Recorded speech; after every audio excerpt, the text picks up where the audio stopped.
नमस्कार। आकाशवाणी से प्रस्तुत है समाचार संध्या।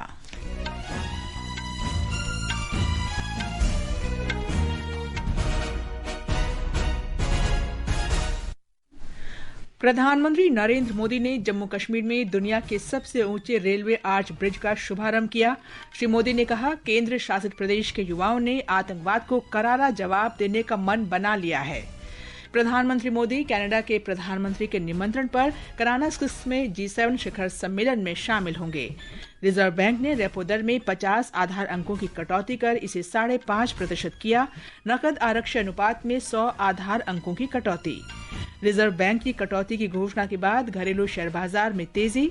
बांग्लादेश के अंतरिम नेता मोहम्मद यूनुस ने अगले साल चुनाव कराने की घोषणा की और फ्रेंच ओपन टेनिस के पुरुष सेमीफाइनल में कार्लोस अल्कराज का मुकाबला लोरेंजो मुसेटी से जारी। समाचार संध्या के साथ मैं कनकलता। प्रधानमंत्री नरेंद्र मोदी ने आज जम्मू कश्मीर में 46,000 करोड़ रुपए से अधिक की लागत की कई विकास परियोजनाएं राष्ट्र को समर्पित की। श्री मोदी ने विश्व के सबसे ऊंचे railway arch bridge Chenab bridge और देश का पहला केबल पुल आधारित अंजी ब्रिज का भी लोकार्पण किया। प्रधानमंत्री ने 44,000 करोड़ रुपए की लागत की उधमपुर श्रीनगर बारामूला रेल लिंक परियोजना का भी शुभारंभ किया। उन्होंने कटरा में कहा कि अत्याधुनिक चेनाब ब्रिज जम्मू और श्रीनगर के बीच कनेक्टिविटी को बेहतर बनाएगा। प्रधानमंत्री ने कहा कि कश्मीर से कन्याकुमारी तक देश अब रेलवे नेटवर्क से जुड़ गया है। आज वादी कश्मीर भारत के रेल नेटवर्क से जुड़ गई है। कश्मीर से कन्याकुमारी ये अब रेलवे नेटवर्क के लिए भी हकीकत बन गया है। उधमपुर, श्रीनगर, बारामूला ये रेल लाइन प्रोजेक्ट ये सिर्फ नाम नहीं है, ये जम्मू कश्मीर के नए सामर्थ्य की पहचान है। भारत के नए सामर्थ्य का जयघोष है। श्री मोदी ने कहा कि चेनाब और अंजी ब्रिज जम्मू कश्मीर के लिए समृद्धि के प्रवेश द्वार के रूप में काम करेंगे। लोग फ्रांस में, पेरिस में एफिल टावर देखने के लिए जाते हैं और ये ब्रिज एफिल टावर से भी बहुत ऊंचा है। अब लोग चेनाब ब्रिज के जरिए कश्मीर देखने तो जाएंगे ही, ये ब्रिज भी अपने आप में एक आकर्षक टूरिस्ट डेस्टिनेशन बनेगा। पहलगाम आतंकी हमले का जिक्र करते हुए प्रधानमंत्री ने कहा कि भारत आतंकवाद के आगे नहीं झुकेगा। पाकिस्तान ने पहलगाम में इंसानियत और कश्मीरियत दोनों पर वार किया। उसका इरादा भारत में दंगे कराने का था। उसका इरादा कश्मीर के मेहनतकश लोगों की कमाई को रोकना था। इसलिए पाकिस्तान ने टूरिस्ट पर हमला किया।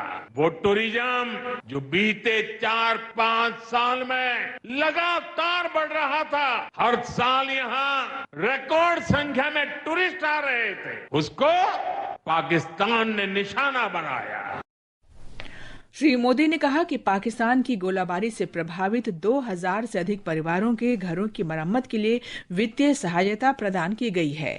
जिन लोगों की क्रॉस बॉर्डर फायरिंग में मृत्यु हुई है, उनके परिवार के सदस्य को नियुक्ति पत्र सौंपे गए हैं। सेलिंग से प्रभावित परिवारों को आर्थिक मदद दी गई थी। जिन घरों में बहुत ज्यादा नुकसान हुआ है, उन्हें अब 2 लाख रुपए और जो घर आंशिक रूप से क्षतिग्रस्त हुए, उन्हें 1 लाख रुपए की सहायता अतिरिक्त दी जाएगी। प्रधानमंत्री ने जम्मू कश्मीर के युवाओं से भारत की विनिर्माण क्रांति में शामिल होने की अपील की। श्री मोदी ने यह भी कहा कि ऑपरेशन सिंदूर के बाद दुनिया भारत के रक्षा, पारिस्थितिकी तंत्र और आत्मनिर्भरता पर चर्चा कर रही है। श्री मोदी ने कहा कि पिछले 11 वर्ष में 25 करोड़ से अधिक लोग गरीबी के स्तर से ऊपर उठकर नव मध्यम वर्ग में शामिल हुए हैं। केंद्र में भाजपा एनडीए की सरकार को अब 11 साल हो रहे हैं। ये 11 साल गरीब कल्याण के नाम समर्पित रहे हैं। प्रधानमंत्री आवास योजना से 4 करोड़ गरीबों का पक्के घर का सपना पूरा हुआ। उज्ज्वला योजना से 10 करोड़ रसोइयों उसमें धुएं का अंत हुआ है। आयुष्मान भारत योजना से 50 करोड़ गरीबों को 5 लाख रुपए तक का मुफ्त इलाज मिला है। हमारे संवाददाता ने बताया है कि प्रधानमंत्री ने 2 वंदे भारत एक्सप्रेस ट्रेनों को भी रवाना किया। प्रधानमंत्री नरेंद्र मोदी ने कटरा श्रीनगर वंदे भारत ट्रेन में सवार स्कूली बच्चों से बातचीत भी की। आकाशवाणी समाचार से अपने अनुभव साझा करते हुए 10वीं की छात्रा विन्नी कौल ने कहा कि प्रधानमंत्री द्वारा किए गए विकास कार्य के जरिए जम्मू कश्मीर में बदलाव देखने को मिला है। ये पूरे देश के लिए एक बहुत ही ऐतिहासिक पल है और ये जो ट्रेन है जो कश्मीर से कन्याकुमारी तक जोड़ती है, इससे न केवल टूरिज्म बढ़ेगा, उसके बहुत सारे और भी बेनिफिट्स हैं। इससे एक नेशनल यूनिटी हमारी बढ़ेगी। प्रधानमंत्री ने कटरा में 350 करोड़ रुपए से अधिक की लागत वाली Shri Mata Vaishno Devi institute of medical excellence की आधारशिला भी रखी। यह रियासी जिले में पहला मेडिकल कॉलेज होगा जो क्षेत्र में स्वास्थ्य सेवा के बुनियादी ढांचे में महत्वपूर्ण योगदान देगा। विशेष रूप से सीमावर्ती क्षेत्रों में कनेक्टिविटी को बढ़ावा देने के लिए उन्होंने विभिन्न सड़क परियोजनाओं की आधारशिला रखी और उद्घाटन भी किया। आनंद कुमार, आकाशवाणी समाचार, कटरा। ये समाचार आकाशवाणी से प्रसारित किए जा रहे हैं। ताज़ा समाचार जानने के लिए आप हमारे social media handle @AIR news Hindi को फॉलो कर सकते हैं। प्रधानमंत्री नरेंद्र मोदी इस महीने के अंत में कनाडा में होने वाले G7 शिखर सम्मेलन में शामिल होंगे। प्रधानमंत्री मोदी ने कनाडा के प्रधानमंत्री मार्क कार्नी से फोन पर बातचीत में उन्हें चुनाव में जीत पर बधाई दी। श्री मोदी ने कानास्कस में G7 शिखर सम्मेलन में आमंत्रित करने के लिए उन्हें धन्यवाद दिया। प्रधानमंत्री ने कहा कि दोनों देश आपसी सम्मान और साझा हितों के आधार पर नए उत्साह के साथ मिलकर काम करेंगे।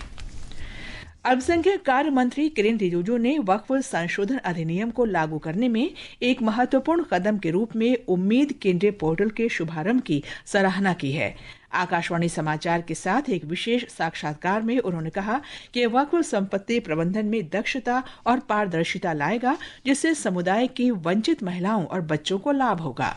आज जब हमने पोर्टल लॉन्च किया तो इसका नाम है उम्मीद सेंट्रल पोर्टल और ये उम्मीद है unified Waqf management efficiency empowerment and development का जो थीम के साथ काम कर रहे हैं। इसमें देश में जितना वक्फ प्रॉपर्टी है आज तक जो रजिस्टर्ड है, रिकॉग्नाइज्ड है, आइडेंटिफाइड है, उसका आज से जितना मुतावलिस है उनको कहा गया कि पोर्टल पे अपलोड करना शुरू कर देंगे और 6 महीने का वक्त दिया है। ये विशेष साक्षात्कार आज रात 9:30 बजे 100.1 FM गोल्ड चैनल और आकाशवाणी के पूरे नेटवर्क पर विशेष श्रृंखला विकसित भारत का अमृतकाल सेवा सुशासन गरीब कल्याण के 11 वर्ष के एक भाग के रूप में प्रसारित किया जाएगा। ये साक्षात्कार हमारे YouTube channel news on AIR official पर भी उपलब्ध होगा। भारत ने सेवा सुशासन और गरीब कल्याण के सिद्धांतों से प्रेरित होकर एक दशक में उल्लेखनीय परिवर्तन किया है। आकाशवाणी समाचार आपके लिए पिछले 11 वर्ष में प्रमुख क्षेत्रों में सरकार के प्रयासों पर एक विशेष फीचर लेकर आया है। आज हम सांस्कृतिक विरासत संरक्षण पर ध्यान केंद्रित कर रहे हैं। ये भारत के सभ्यतागत गौरव को पुनर्जीवित करने की कुंजी है।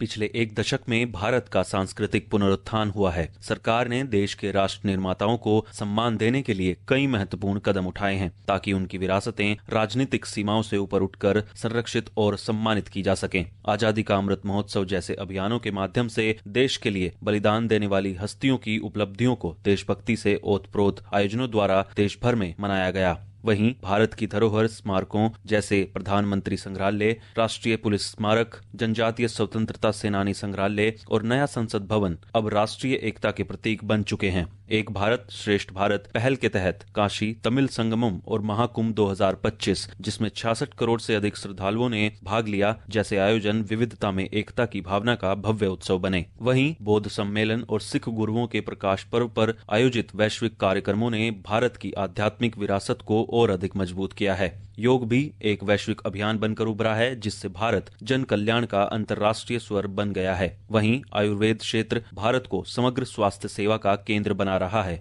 भारत ने यूनेस्को विश्व धरोहर सूची में भी अपनी उपस्थिति को मजबूत किया है। भारत के 43 विश्व धरोहर स्थल हैं और 62 स्थल संभावित सूची में शामिल हैं। इसके साथ ही विश्व audio visual entertainment summit waves जैसे आयोजन भारत की मीडिया और मनोरंजन प्रतिभा को वैश्विक मंच पर प्रदर्शित कर रहे हैं। भारत की संस्कृति अब न केवल देश में बल्कि विदेशों में भी देखी और सम्मानित की जा रही है। अक्षित वैद्यान, आकाशवाणी समाचार, दिल्ली। विकसित भारत का अमृतकाल, सेवा, सुशासन, गरीब कल्याण के 11 साल।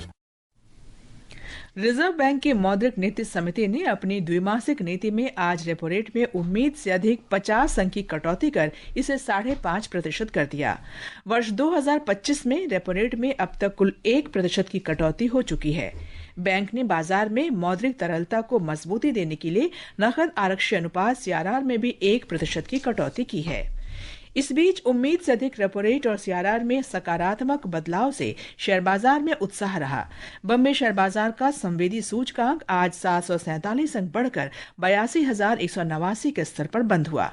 निफ्टी भी 252 अंक की बढ़त के साथ 25,003 के स्तर पर बंद हुआ। 10 ब्रिक्स देशों की संसदों ने पहलगाम आतंकी हमले की कड़ी निंदा की है और आतंकवाद को कतई बर्दाश्त न करने की नीति में सहयोग करने पर सहमति व्यक्त की है।